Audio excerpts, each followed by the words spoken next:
قبيلة كسود وهذا meeshan quruxda badan leena diyaarnay ku soo dhawaada waxaan aad iyo aad ugu faraxsanahay runtii inaan qayb ka noqono oo maanta makhraati ka noqono mudan agaasimiye shaqada qaranka u haysaan hawsha ay leedahay inaan makhraati ka noqono anaguna gabil ahaan dee makhraatad ka haydano shalay ugu dambeysay wasiirka halkan joogo 6 garoon baan ku wareejinay oo ciyaaraha runtii dee halkay gabil ka taagan tahay kuma mid inay ka go'an tahay inay ciyaaraha wanaagsanaadaan halkaas ka arkasaan degmo hal mar 5 garoon soo wareejisay ku wareejisay wasaaradda dhalinyarada ciyaaraha malaha anaga ugu horeeyna filaya runtii waxaan jecelahay inaan anaguna halka ka sii wadno inigu dadaalka wadaan halka ka sii wadaan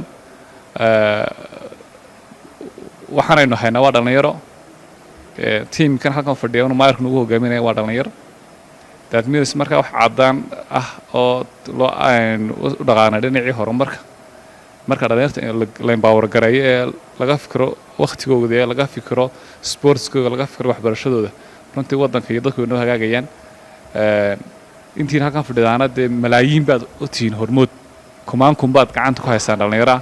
cidaad gacanta ku haysaan sidaad inagu train gareysaan bay noqonayaan marka inaad inigu marka hore aad noqotaan kuwo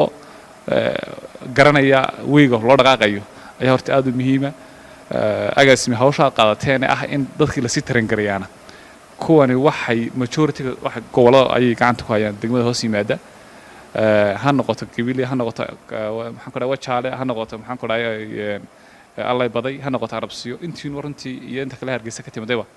waxaan leenahay runtii shaqada aynu haynaa waa shaqo aad u muhiima qofkuna wuxuu qofkuna u karaa markuu shaqadiisa garanayo waxay tahay